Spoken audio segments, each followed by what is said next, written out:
भगवान की भक्ति हृदय से होती है। अरे जिनके चक्षु नहीं है वो भगवान को कैसे महसूस करते हैं, कैसे देखते हैं? हृदय से।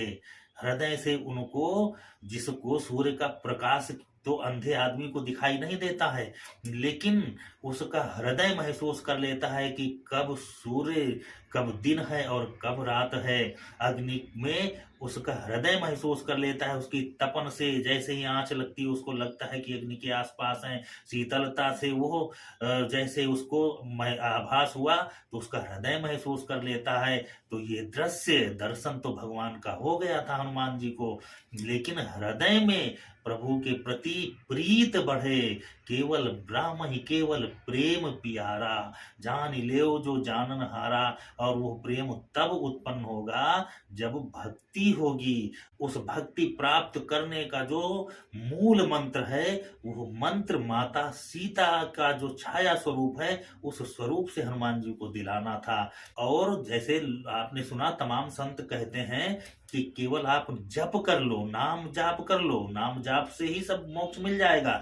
लेकिन यहाँ पर भगवान हनुमान जी के माध्यम से क्या लीला दिखा रहे हैं कि प्रभु मुद्रिका मेली मुख माही। मुद्रिका में क्या लिखा था? राम नाम अंकित।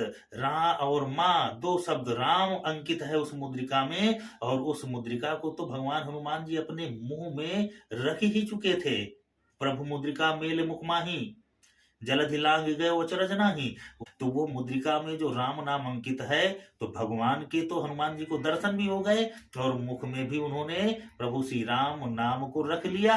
और उसके द्वारा वो कहाँ पहुंच रहे हैं? भक्ति के पास।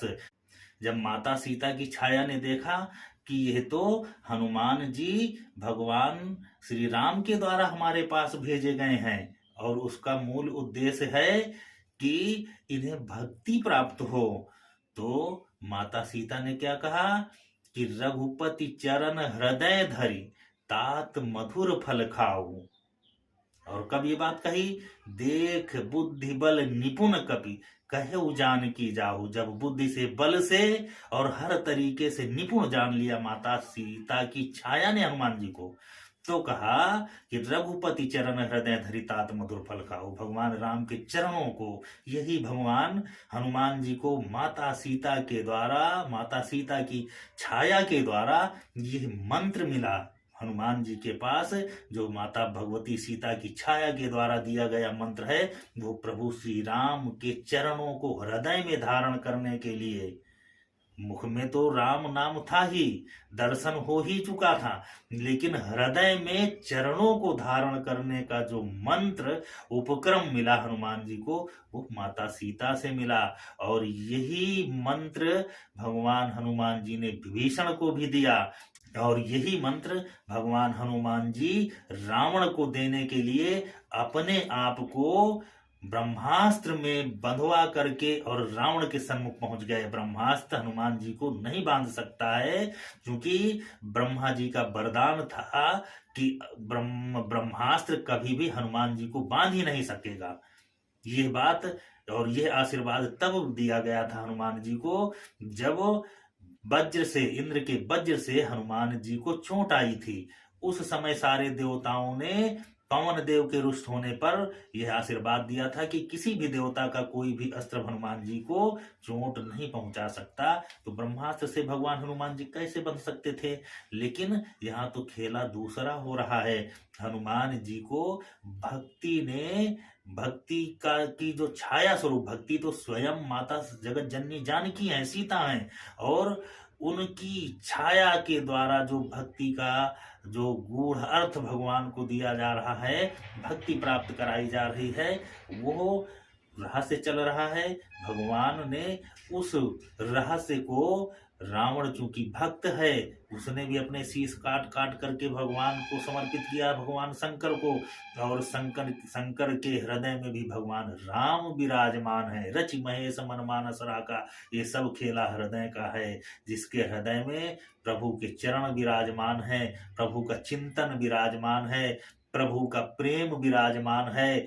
तो वो भगवान का प्रिय हो ही जाता है, क्योंकि भगवान का भी हृदय भक्त ही होते हैं। जिस भक्त के हृदय में भगवान विराजमान है, तो वह भक्त भगवान के हृदय में विराजमान हो जाता है। यही भगवान की भक्ति का रहस्य है। और हनुमान जी घूम घूम करके भक्त श्रेष्ठ शिरोमणि भगवान हनुमान जी सबको भगवान के चरणों के को हृदय में धारण करने का ही मंत्र बताते हैं। रावण से भी कहा कि राम चरण पंकज उर धरहु, लंका अचल राज तुम करहु। तुम भगवान राम के चरणों को हृदय में धारण कर लो, तुम्हारा कल्याण ही हो जाएगा।